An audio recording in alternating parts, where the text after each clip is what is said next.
Welcome everybody, I'm 6am Comics, and this is reviewing my 9-year-old's comics. So I had no intention of actually concluding last week's cliffhanger about the doorbell ringing because it was meant to be more of a joke about how the comic I was reviewing ended in a similar fashion, with no conclusion. But as it turns out, Nolan felt inspired to conclude the storyline after we had gone through and fixed the original. And concluded he did. And so here it is. Dirt Biker and the Grey of UnGREYtness. Let's have a look. Beginning with the overall presentation, Nolan made a conscious decision to mimic the appearance of the issue he was writing a sequel to, using a simpler, less polished style and utilizing crayons for the color.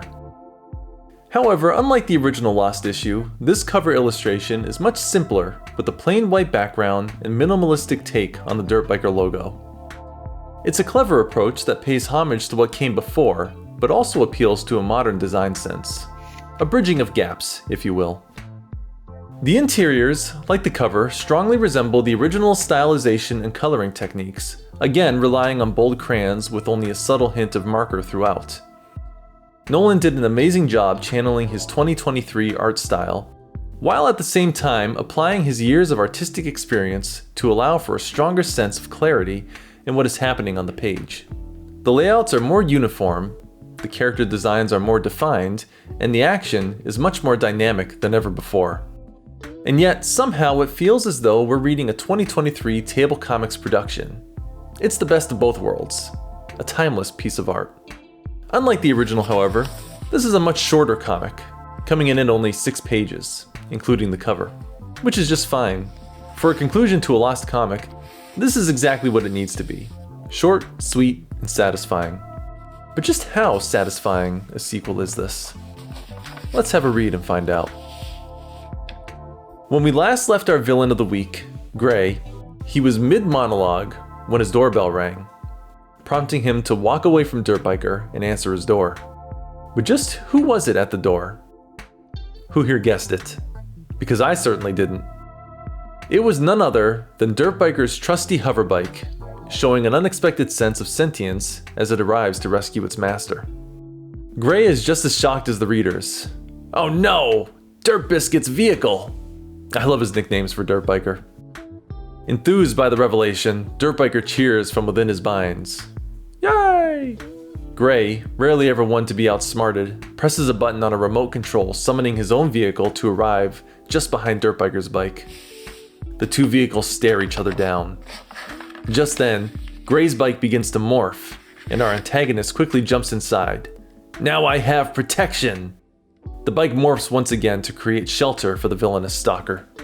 Dirt Biker, clearly enraged by the whole situation, begins to wiggle and shake from within his ropes, and in a demonstration of strength yet to be seen by this particular character, our hero snaps the ropes and breaks free. He quickly makes his way over to the hoverbike and jumps in, declaring, "I can do the same!" His bike begins to morph as well, and takes the form of, well, something that looks oddly familiar. I just can't put my finger on what though. In any case, the bike's new form raises a mighty red fist and slams it down upon Grey's bike shelter, smashing it to pieces. Protection, eh? Taunts our hero as the rubble from the former bike smolders before him. Grey secretly crawls from the wreckage, battered, bruised, and yet still determined, as he pulls out a laser pistol and fires it in Dirt Biker's direction. The laser blast bounces off of the armored vehicle with a pa-twang! And in response, Grey quickly fires a second shot. However, rather than allowing the second laser to ricochet off of his bike, Dirt Biker leaps out from the vehicle and quickly blocks the second laser blast with his sword. Ha ha! Ha ha! Realizing he's depleted his laser gun's power source, Grey shouts, "Rats! Out of ammo!" We then cut to a prison cell. Grey's silhouette stands behind the bars. "I will be back again someday, and I will be more powerful than ever." And after 2 years, we can finally say, the end. It's been a long time since we've seen rivals so closely matched in the worldwide universe. The battle between Dirt Biker and Grey is unlike any other storyline we've analyzed to date. Across the entire Kidnapped saga, we've watched as Grey used his superior intellect to be a step ahead of Dirt Biker in every way. He began with obey spray, and when Dirt Biker freed himself from the effects, Grey was ready with a net. And even though Dirt Biker escaped the net, Grey knew to have a secondary means of entrapment by securing him with a rope. When Dirt Biker's hoverbike arrived for a rescue, Grey had his own vehicle prepared to intervene. When Dirt Biker's hoverbike prepared to face off with Grey's bike morphed into a protective state. See, although Dirt Biker has already proven to be a wildly intelligent hero, he fails to be an intellectual challenge for the obsessive mind of Grey. In the end, the only way to truly defeat Grey was not to outsmart him, but to overpower him. Dirt Biker's hoverbike was simply stronger than that of Grey's. Following Grey's failure with the bike, he resorted to a more barbaric means of confrontation by shooting Dirt Biker with a laser gun. Sadly for Grey, when it comes to physical altercations, Dirt Biker is simply a more capable rival. This is noted by Grey when he shouts from his jail cell that he will be more powerful than ever. I find this panel chilling. See, although we've been given a happy ending to this particular storyline, the implications of Grey's words should leave everybody with a sense of looming dread. We know that unlike most of our villains, Grey isn't driven by a thirst for power, or a love for money, or even a quest for revenge. He has an obsessive infatuation with Dirt Biker. One so deadly that he wants nothing more than to mimic his rival in every way and use his very persona to destroy humanity itself, cursing the planet to be as soulless and as twisted as he is. Almost as if to create a world in which its inhabitants mimic his own evil nature in the way that he seeks to mimic his nemesis, Dirt Biker. Up until the conclusion of this book, he had nearly accomplished his goal. He was able to recreate Dirt Biker's technology and even proved himself to be a worthy intellectual adversary.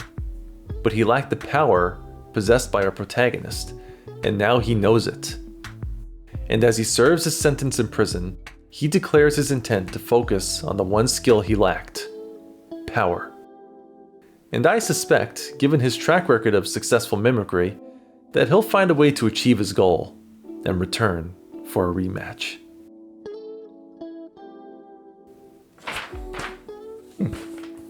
And there you have it, the long-awaited conclusion to Dirt Biker Kidnapped. Well, I guess not technically long-awaited because nobody knew Part 1 existed until about, a month ago. But either way, 2 years in the making. Now, whether or not this will spark a new flurry of Dirt Biker comics to flood the shelves of our local comic book shops is yet to be seen.